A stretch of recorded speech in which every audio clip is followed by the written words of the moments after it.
Baik, Assalamualaikum warahmatullahi wabarakatuh, teman-teman mahasiswa prodi manajemen ya. Kita kembali ketemu dalam perkuliahan. Pada kesempatan kali ini kita akan membahas tentang fungsi dari perencanaan. Jadi seperti yang sudah sering sekali saya singgung, bahwa perencanaan merupakan bagian penting dari sebuah sistem manajemen ya, karena ini merupakan langkah awal dari mekanisme manajemen yang kita lakukan sehari-hari. Jadi merencanakan sesuatu atau perencanaan itu merupakan cikal bakal dari sebuah proses manajemen yang panjang sebetulnya. Oke, dimulai dari fungsi manajemennya atau fungsi perencanaan terlebih dahulu. Oke, apakah perencanaan? Jadi perencanaan dikatakan bahwa fungsi dasar sebuah kegiatan manajerial ya, yang meliputi mendefinisikan tujuan dari suatu organisasi, kemudian menetapkan strategi secara keseluruhan dalam rangka untuk mencapai tujuan-tujuan tersebut. Kemudian yang berikutnya membangun suatu tatanan yang komprehensif dari rencana untuk mengintegrasikan dan mengkoordinasikan kerja organisasi. Ya, itu merupakan fungsi dasar ya, dari kegiatan perencanaan. Ya. Jadi diawali dari apa? Ya, memulai sebuah proses perencanaan tentu diawali dengan pengidentifikasian tujuan terlebih dahulu. Tujuannya harus jelas dulu ya. Tujuannya setelah digambarkan dengan baik, tujuannya sudah jelas, baru kemudian pada tahapan berikutnya adalah proses penetapan strategi ya, penetapan strategi secara keseluruhan untuk mencapai tujuan-tujuan tadi. Ya, artinya tujuannya sudah dipikirkan terlebih dahulu, dikonsep terlebih dahulu gitu kan. Kemudian konstruk dari sebuah proses strategi itu diimplementasikan dalam rangka untuk mencapai tujuan tersebut. Nah, yang dimaksud dengan tatanan komprehensif di situ artinya bahwa setiap strategi-strategi atau patahan-patahan strategi pencapaian tujuan tadi itu merupakan sebuah satu kesatuan yang tidak bisa dipisahkan gitu ya. Artinya menyeluruh gitu kan, menjadi satu kesatuan utuh yang itu harus diimplementasikan, diaktualisasikan secara bersamaan dan bergantian. Artinya ada tahapan-tahapan yang mungkin dilakukan secara bersamaan, ada juga beberapa tahapan yang mungkin harus dilakukan ketika sudah menyelesaikan tahapan-tahapan sebelumnya. Gitu ya. Itu makanya dinamakan sebagai tatanan komprehensif. Kemudian pada proses integrasi juga gitu kan, pada proses koordinasi juga harus betul-betul bisa dilakukan secara eksplisit gitu. Artinya memang betul-betul bahwa tatanan ini dibuat dalam rangka untuk pencapaian tujuan atau ada anak tangga dari strategi untuk pencapaian tujuan tersebut. Kemudian yang berikutnya tentang perencanaan ya, yang dilihat dari 3 hal, yaitu meliputi proses, fungsi manajemen, dan pengambilan keputusan. Ini menurut Ernie Kurniawan ya, menurut beliau mengatakan bahwa ya perencanaan itu terbagi menjadi beberapa tahapan ya, terdiri dari 3 hal utama, yaitu proses untuk melakukan proses perencanaan, kemudian ada fungsi manajemen, karena kita tahu bahwa perencanaan merupakan bagian yang tidak terpisahkan dari fungsi manajemen, kemudian pada proses pengambilan keputusan. Jadi untuk merencanakan sesuatu tentu nanti akan pada proses implementasinya ya, pada proses implementasinya itu akan bersinggungan terhadap keputusan-keputusan yang ingin diambil. Apakah keputusan misalnya yang memang sudah dituliskan secara baku pada proses perencanaan, atau memang ada beberapa hal yang mungkin pengambilan keputusan itu di luar dari pola perencanaan yang sudah kita buat gitu kan. Artinya ya tidak menutup kemungkinan bahwa apa yang sudah kita rencanakan itu bergeser atau tidak selamanya yang bersifat tetap. Perencanaan bisa saja berubah gitu. Makanya nanti kita akan menyinggung sedikit tentang bagaimana sih sifat dari perencanaan yang kita buat gitu. Oke, kita lanjut dulu. Kemudian yang berikutnya ini gambaran ya, gambaran bahwa perencanaan itu merupakan fungsi primer. Perencanaan merupakan fungsi primer dari manajemen. Di sini digambarkan ketika kita ilustrasikan sebagai sebuah rumah begitu, perencanaan itu merupakan pondasinya.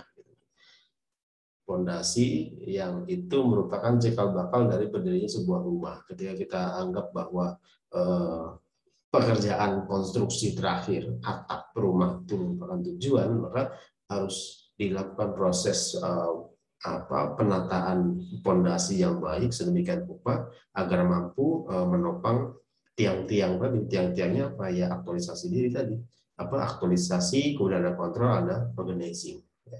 Nah, ini semua kan fungsi manajemen yang tersirat dalam pengertian manajemen secara umum ya. Manajemen POAC ya, planning, organizing, activating, control gitu kan. Ya, fungsi perencanaan itu menjadi bagian yang tidak terpisahkan, bagian paling penting dari sebuah fungsi manajemen gitu kan. Nah, sementara kalau organizing, activating sama control itu bisa berjalan bersamaan. Artinya ketika kita sudah direncanakan, pondasinya sudah kuat, maka proses organize-nya, proses mengaktualisasikan dan kontrol itu bisa berjalan dengan baik ketika pijakan awalnya itu sudah bisa dikatakan baik. Sehingga proses pencapaian tujuan itu tidak memakan atau tidak mengalami kesulitan lah, saya kira. Oke. Kemudian mengapa seorang manajer harus berencana? Tentu ya, kerjaannya manajer kan merencanakan sesuatu, apapun tahapan-tahapan gitu kan. Rencananya sifatnya strategis, perencanaannya sifatnya jangka pendek, menengah, panjang gitu ya. Yang pertama tentu berkaitan dengan ketetapan arah gitu ya. Menetapkan arah itu ya dikaitkan lagi nanti renovasinya dengan tujuan gitu kan. Ketika tujuannya sudah tergambar gitu di benaknya si pemimpin gitu, di benaknya seorang leader, manajer, tentu itu bisa dikonotasikan sebagai arah. Kita tuh mau kemana sih? Aslinya itu kita mau kemana? Dalam 1-2 periode ke depan kita akan kemana? Itu nanti bisa ditentukan dari proses pendefinisian dari tujuan perencanaan. Kemudian yang berikutnya tentang mengurangi ketidakpastian. Beberapa kesempatan juga saya sempat menyinggung tentang ketidakpastian ya, di pengantar bisnis juga sering saya sampaikan. Bahkan tugas kemarin juga kita menyinggung tentang ketidakpastian begitu. Maka tujuan dari perencanaan adalah mengurangi ketidakpastian, tapi pada proses ilmiahnya lagi sebetulnya bukan mengurangi ketidakpastian, tapi mengolah ketidakpastian menjadi sebuah risiko, gitu kan. Karena yang terukur itu resiko ya, kembali lagi artinya ketidakpastian sama resiko itu tidak bisa kita pisahkan. Sering sekali saya singgung, saya ingatkan berkali-kali supaya kalian paham tentang perbedaan antara ketidakpastian dengan resiko. Tujuan dari perencanaan, pikiran utama dari seorang manajer adalah untuk mengurangi ketidakpastian ya, bukan mengurangi resiko ya. Kalau resiko itu nanti ada konteksnya sendiri gitu kan. Resiko tidak bisa dikurangi, tapi resiko bisa kita kelola. Makanya ada yang namanya manajemen risiko. Tapi kalau ketidakpastian wajib mutlak harus kita kurangi, gitu kan. Bahkan kalau bisa dihilangkan, ketidakpastian itu dihilangkan dengan cara apa? Ya dengan cara proses penetapan tujuan, proses perencanaan yang matang, gitu ya. Nah, perencanaan yang matang itu tentu nanti pijakannya juga harus berupa dasar-dasar yang matang, misalnya ada kajian ilmiahnya, ada kajian empirisnya, gitu kan. Ketika kita mau melangkah harus ketahui dulu kira-kira langkahnya akan seperti apa, bagaimana riwayat melangkah kita sebelumnya, gitu misalnya. Ketika kita tidak memiliki riwayat melangkah di bulan-bulan atau waktu-waktu sebelumnya, lihat ke kiri kanan, misalnya kompetitor kita atau teman-teman kita gitu kan pernah ada pada posisi yang ingin mencapai tujuan yang sama dengan apa yang kita ingin capai sekarang, ya kita bisa saling sharing apa segala macam untuk itu tadi, supaya ketidakpastian itu nggak ada, yang ada risiko. Kita sudah tahu oh ini risikonya seperti ini, ya kita kelola. Kemudian meminimalisir kemungkinan tindakan yang sia-sia. Ya pada konteks pemborosan di sini yang dimaksud ya, karena itu tadi ketika kita bekerja, bertindak, melakukan sesuatu tanpa ada tujuan panduan yang jelas, tentu saja endingnya kita kan nggak tahu apakah itu dalam rangka untuk pencapaian tujuan atau tidak. Bahkan mungkin tujuannya sendiri dari awal kita tidak tentukan. Nah, makanya dikatakan bahwa perencanaan itu memungkinkan untuk mengurangi tindakan sia-sia itu karena apa yang akan kita lakukan itu kan merupakan upaya-upaya atau tahapan-tahapan untuk pencapaian tujuan, bukan untuk hal yang lain. Nah, ketika sudah direncanakan, tujuannya sudah dari awal direncanakan. Proses perencanaannya juga sudah matang. Tahapan-tahapannya sampai hal yang paling teknis sekalipun itu sudah diceritakan, sudah dijabarkan.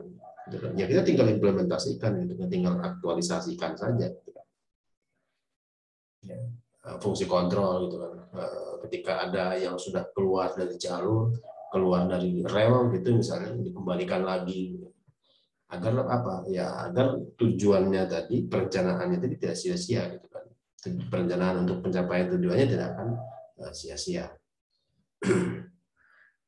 Kemudian tindakan sia-sia, kemudian ada kegiatan rangkap juga. Saya kira ini menjadi hal yang penting.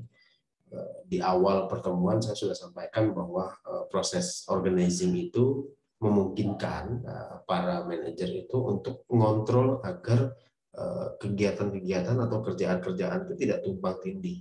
Masing-masing sudah memiliki porsi tanggung jawabnya sendiri-sendiri. Gitu kan. Artinya kamu di bagian keuangan, porsimu untuk menyelesaikan laporan keuangan, pencatatan apa segala macam semuanya ada di situ.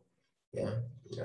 Nanti di bagian pemasaran beda lagi. Nanti kegiatannya ini, semuanya job deskripsinya sudah dipaparkan dengan jelas, gitu kan, sudah disampaikan. Proses distribusi informasinya juga kepada si karyawannya juga sudah jelas begitu. Nah, hal ini tentu upayanya adalah untuk meminimalisir kegiatan rangkap gitu kan. Jangan sampai nanti satu orang sudah mengerjakan yang ini, datang lagi orang yang lain ternyata juga mengerjakan hal yang sama gitu kan. Termasuk tindakan sia-sia juga karena pemborosan gitu kan. Pemborosan apa? Sumber daya manusianya. Harusnya dia bisa mengerjakan yang lain tapi dia ternyata karena ketidaktahuannya terhadap job description-nya gitu kan, dia justru mengerjakan pekerjaan orang lain. Gitu. Berbeda kalau misalnya pekerjaannya sudah beres, kemudian ada beberapa divisi yang mungkin kewalahan gitu kan, atau membutuhkan bantuan sumber daya manusia dari divisi-divisi yang lain, ya diperbolehkan, silakan sampai itu tanpa mengurangi esensi dan tanggung jawab dari si karyawan tersebut gitu. Tanggung jawab individunya sudah terselesaikan, ketika dia punya spare waktu untuk membantu ya silakan. Itu kan kita lihat dari sisi sosialnya, sisi kemanusiaannya. Kemudian yang berikutnya menetapkan standar yang digunakan dalam pengendalian. Ada beberapa standar, misalnya dia menggunakan standar A, ada grade-nya sendiri, ada standar B seperti ini gitu kan. Ini juga digunakan dalam rangka untuk melakukan proses efektivitas dan efisiensi. Ketika dia menggunakan standar tertentu, akan ada implikasi biaya yang mungkin lebih tinggi jika dibandingkan misalnya dia menggunakan standar lain yang mungkin lebih ramah biaya dan lain sebagainya. Saya kira ini nanti kita akan berbicara tentang alternatif strategi ya, di akhir kita akan bahas. Oke. Kemudian yang berikutnya persyaratan atau planning requirement ya. Persyaratan perencanaan. Ini kurang lebih sama sih sebetulnya. Faktual, realistis, logis, rasional, masuk akal lah. Faktual itu artinya ya mengandung unsur-unsur yang memang betul-betul fakta ya, dan realistis itu dari sisi kemasuk akalannya. Jangan sampai merencanakan sesuatu yang tidak mungkin diimplementasikan oleh sumber daya yang kita miliki sekarang. Bukan berarti tidak bisa dilakukan, tapi dengan mengukur sumber daya manusia yang ada sekarang itu sangat tidak mungkin untuk dilakukan. Itu sudah nggak realistis gitu kan. Kecuali misalnya kita punya sumber daya yang banyak, berlimpah dengan berbagai macam kompetensi, ya multi kompetensi misalnya, ya merencanakan sesuatu yang muluk itu menjadi keharusan sebetulnya itu kan, karena kita melihat kapabilitas kita sebagai sebuah organisasi yang memiliki banyak sumber daya manusia misalnya, logis ya, rasional, masuk akal itu artinya dengan proses dengan perencanaan yang seperti itu, apakah bisa dikerjakan dalam kurun waktu yang sudah kita tentukan gitu. Kalau tadi kita berbicara kemampuan, ya kita mampu, tapi apakah kita mampu untuk menyelesaikan dalam kurun waktu tertentu yang sudah kita tentukan, itu tinggal kita lihat rasionalitasnya gitu. Fleksibel ya, tadi yang saya katakan bahwa proses perencanaan itu bisa berubah sewaktu-waktu tergantung dari implementasi di lapangan, sehingga fungsi kontrol dari sebuah manajemen itu diperlukan di sini gitu kan. Fleksibilitasnya ilustrasinya misalnya kalau kalian jalan gitu kan, tiba-tiba di tengah jalan ada batu besar gitu kan, kendaraan kalian tidak bisa berjalan gitu kan, tidak bisa melintasi, tidak mungkin dipaksakan untuk berjalan lurus gitu kan, tentu harus mencari alternatif ya, belok sedikit bolehlah, melenceng sedikit nggak apa-apa, yang penting ketika sudah dilewati hambatannya kembali ke tracknya gitu kan. Itu yang dikatakan fleksibel. Apalagi dunia sekarang, dunia bisnis, dunia industri misalnya, selalu penuh dengan kejutan ya, entah kejutan dalam hal persaingan, selera pasar yang cenderung cepat berubah gitu, yang mengakibatkan kita dituntut untuk lebih fleksibel sebetulnya. Fleksibel dalam hal apa ya? Dalam hal implementasi apa yang sudah kita rencanakan di matchkan dengan tujuan gitu kan. Kemudian komitmen, diperlukan komitmen untuk melaksanakan sebetulnya. Ketika perencanaannya sudah komplit, sudah matang semua gitu kan, sampai pada hal teknis, ya komitmen implementasinya sebetulnya gitu kan. Jangan sampai perencanaan ini adalah perencanaan satu orang, tapi ketika didistribusikan kan tidak sesuai dengan keinginan atau pribadi minoritas masyarakat karyawan gitu misalnya, jadi ada yang tidak berkomitmen untuk bersama-sama menyelesaikan tanggung jawab itu. Komitmen penting ya, karena ini merupakan hal mutlak yang harus dimiliki ketika kita masuk dalam sebuah organisasi atau perusahaan. Nanti komitmen itu dikaitkan lagi dengan integritas gitu. Ketika kita tidak berkomitmen gitu, atau kita dinilai tidak memiliki komitmen yang baik, tentu dari sisi individu kita sebagai pekerja gitu kan, berarti integritas kita dipertanyakan gitu kan. Itu menjadi nilai minus sebetulnya buat teman-teman manajer sumber daya manusia gitu, manajer SDM, menilai kinerja itu berdasarkan komitmen dari si karyawan. Komprehensif ya, menyeluruh. Jadi syarat terakhir dari sebuah perencanaan itu ya harus menyeluruh. Jangan sepotong-sepotong gitu kan. Kalaupun ternyata ada bagian per bagian yang terpisah, ya, tentu ujung pangkalnya akan menjadi satu kesatuan perencanaan yang implikasinya dalam rangka untuk mencapai tujuan yang satu, tujuan yang utama. Terpisah itu maksudnya ya bagian SDM sendiri perencanaannya, nanti bagian pemasaran sendiri, bagian produksi sendiri gitu kan. Tapi dalam rangka yang sama, gitu, pencapaian tujuan tadi. Oke, itu persyaratan perencanaannya. Yang berikutnya tentang bagaimana si manajer itu berencana. Ya, yang pertama tadi saya katakan tetapkan dulu tujuannya. Gitu kan.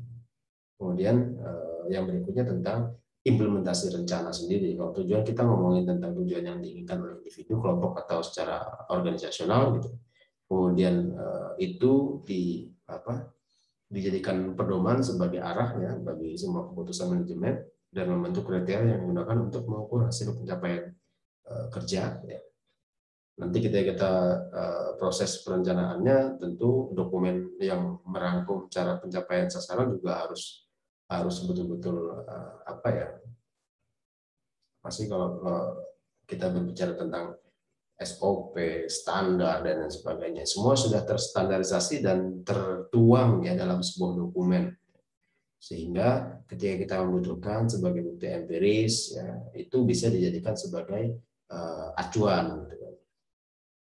Jangan sampai misalnya implementasinya sudah bagus gitu kan, tapi ketika ada activity itu misalnya tidak ada pedoman baku yang siap kita jadikan sebagai rujukan, sehingga standar-standar tertentu yang misalnya SOP dan lain sebagainya itu merupakan hal baku yang harus dimiliki gitu kan. Kemudian menggambarkan alokasi sumber daya dan penggunaan jadwal kegiatan, penyusunan jadwal kegiatan. Oke, itu yang berkaitan dengan rencana. Oke. Kemudian yang berikutnya tentang proses perencanaan. Ini secara umum sih sebetulnya. Kalau kita berbicara tentang proses perencanaan, ya menyatakan tujuan organisasi dulu, kemudian menyusun alternatif atau cara pencapaian tujuannya, ya, kemudian menyusun asumsi untuk setiap alternatif. Ya. Tujuannya sudah, kemudian menyusun alternatif cara pencapaian itu artinya teman-teman manajer itu, teman-teman di manajemen pada level-level tertentu diminta untuk tidak hanya merumuskan satu strategi pencapaian tujuan. Ya. Ini digunakan agar ketika ada sebuah diskusi kelompok, ya, ada brainstorming dalam rangka untuk menyatukan pikiran gitu kan. Ada banyak alternatif yang siap ditawarkan. Jadi tujuan utama dari proses perencanaan itu sebetulnya dalam rangka untuk menyiapkan berbagai macam alternatif strategi yang kemudian ini pada poin ketiga menyusun asumsi untuk setiap alternatif. Misalnya kalau saya menggunakan rencana A nanti pasti akan seperti ini, rencana B mungkin akan seperti ini, gitu. Rencana C mungkin akan berjalan baik, tapi mungkin ada beberapa hambatan yang harus kita lewati. Gitu. Jadi ada asumsi-asumsi. Kalau ini maka begini, kalau ini maka begini. Gitu. Semuanya harus digambarkan secara jelas. Gitu. Nah, kemudian setelah kita susun berbagai macam alternatif, biasanya lebih dari satu, ya, tidak ada aturan baku harus berapa Pak. Misalnya alternatif strategi yang harus kita jabarkan, gitu. nggak ada ukuran, minimal lebih dari satu. Gitu. Ya, 2 cukuplah. Lebih dari situ lebih baik, cuman mungkin kita punya standar minimal sendiri agar nanti teman-teman tidak kesulitan untuk memetakan sebetulnya. Tidak kesulitan untuk memetakan itu maksudnya ketika sudah ditentukan alternatif strateginya, nanti pada saat memilih satu dari sekian banyak itu tidak kebanyakan dan tidak kebingungan. Kemudian yang poin 4, memilih alternatif yang terbaik, ya. Asumsinya dari mana? Ya dari sini tadi, menyusun asumsi untuk setiap alternatif itu baru dinilai. Ketika ini maka ini, itu berarti dari semua banyak kemungkinan dan asumsi-asumsi itu yang paling masuk akal untuk dilakukan terlebih dahulu, yang mungkin pertimbangannya tidak terlalu banyak resiko yang dihadapi, gitu kan, atau kemasuk akalan proses implementasinya, gitu kan, disesuaikan lagi dengan kebutuhan dan kapabilitas dari sumber daya manusianya, gitu kan. Oh, ternyata plan B lebih bagus, gitu. Atau rencana yang nomor 2 lebih masuk akal untuk kita jadikan sebagai alternatif yang rencana utama, gitu. Nah, baru kemudian yang berikutnya menyusun rencana untuk alternatif terpilih, gitu kan. Ketika sudah diasumsikan tadi, itu kan hanya sebatas asumsi kan. Jadi si pemimpin ini berusaha untuk merumuskan berbagai macam asumsi, nanti akan dibakukan kembali, akan diperjelas lagi pada proses penyusunan rencana untuk alternatif terpilih, gitu kan. Nah, setelah itu baru diaktualisasikan. Actuating-nya itu ada pada proses mengubah rencana menjadi tindakan, ya. Mulai dari organizing sama actuating itu pada proses pengubah rencana menjadi tindakan. Oke, itu secara singkat, ya, tentang proses. Jadi tujuannya dulu, susun dulu alternatif untuk cara mencapai tujuan, kemudian dari alternatif itu diceritakan kira-kira kalau kita jalankan yang ini nanti hasilnya akan seperti apa, kalau yang ini akan seperti apa. Pilih salah satu dari sekian banyak, gitu kan, untuk dijadikan sebagai alternatif utama yang akan kita lakukan. Baru kemudian disusun lagi secara matang, gitu kan, direview kembali, baru kemudian diimplementasikan. Oke, itu tentang proses dari perencanaan, ya. Saya kira ini tentang perencanaan tidak terlalu menemui banyak kesulitan, ya, karena teorinya sudah sangat jelas sekali, ya. Kita acuannya pada pencapaian tujuan, caranya seperti apa yang disusun, gitu kan, dan lain sebagainya. Oke, kemudian berikutnya jenis tujuan. Ya. Berdasarkan jumlah, ada tujuan tunggal, ada tujuan yang banyak, ada single goals, ada tujuan yang banyak atau multiple goals. Ya. Nanti ini berkaitan dengan besar kecilnya organisasi, kompleksitas dari bidang-bidang yang ada di dalam organisasi. Ya. Kemudian berdasarkan kejelasan tujuan yang dinyatakan dan rujukan yang aktual atau nyata. Gitu kan. Yang dinyatakan ini berarti hanya sebatas statement, ya.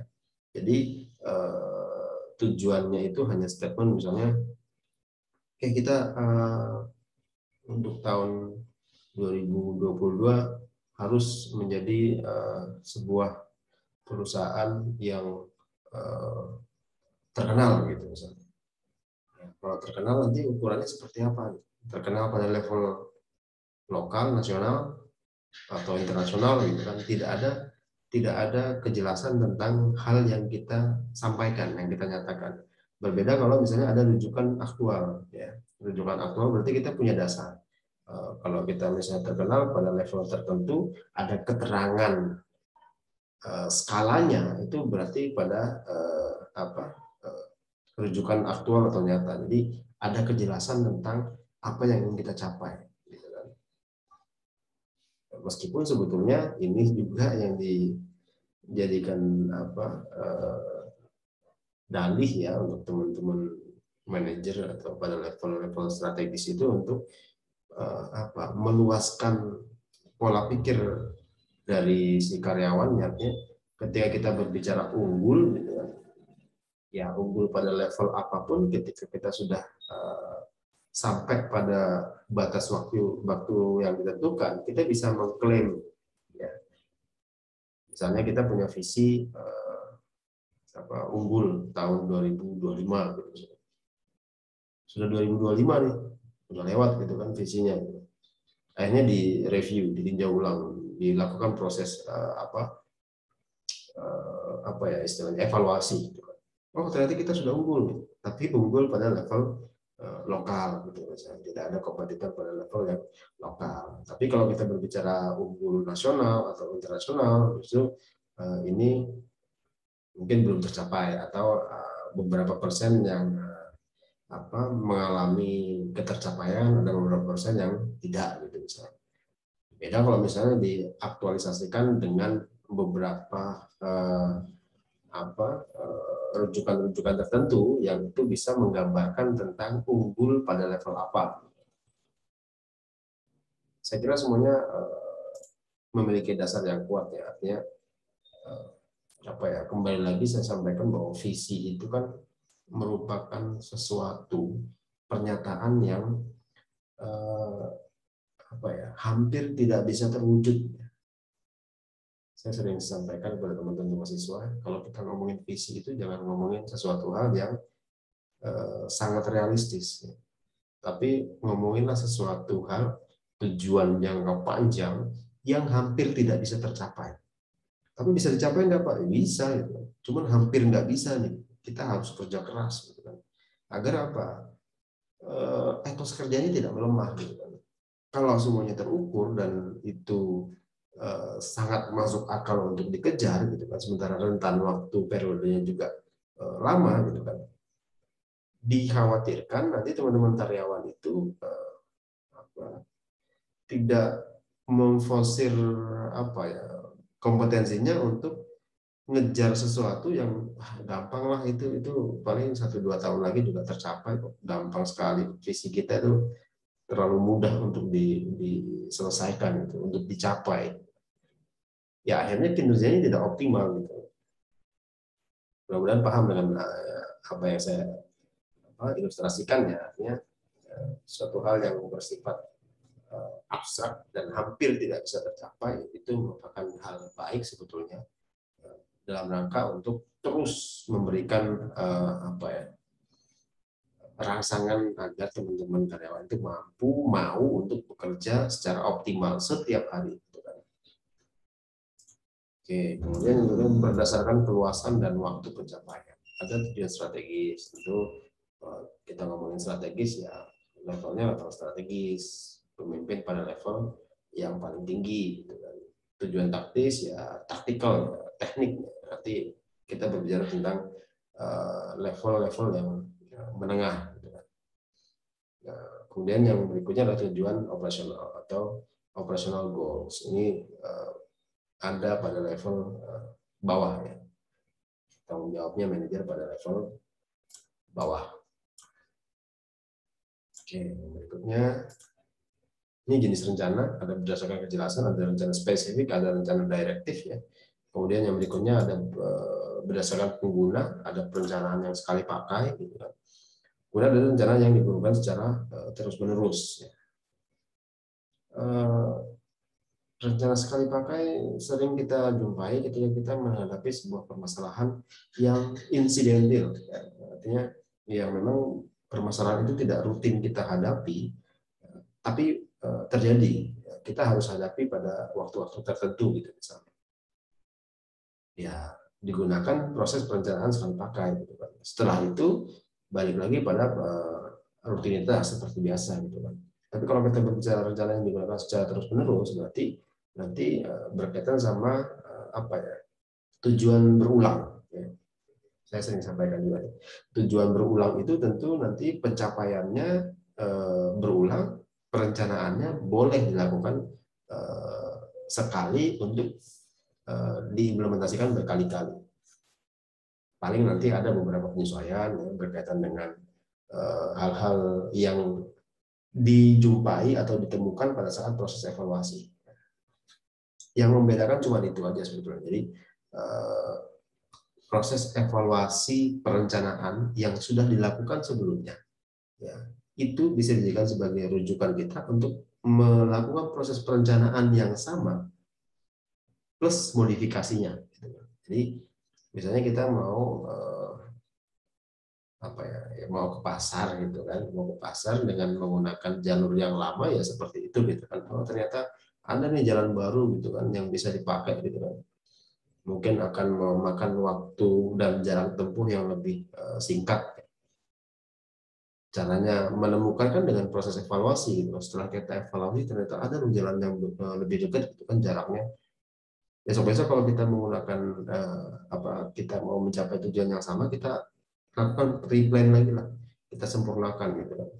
Perencanaan yang awal tapi dengan sedikit modifikasi. Itu perbedaannya ya kalau rencana sekali pakai tadi untuk hal-hal yang sifatnya insidentil. Gitu. Misalnya kita mau mengadakan proses pendistribusian dana CSR gitu kan, yang biasanya CSR itu dilakukan di lingkar perusahaan gitu kan. Ketika misalnya pandemi COVID, kita arahkan mayoritas ke teman-teman yang sedang isolasi mandiri gitu kan, atau dananya dialihkan kepada teman-teman yang mungkin terdampak bencana alam gitu kan ya. Bencana alam kan tidak terus-terusan gitu kan, tapi ketika itu terjadi maka ada proses perencanaan yang dilakukan untuk skema sekali pakai ya. Oke, itu dia. Kemudian yang berikutnya tentang ini dia. Jadi ada rencana strategis, ada taktis operasional ya.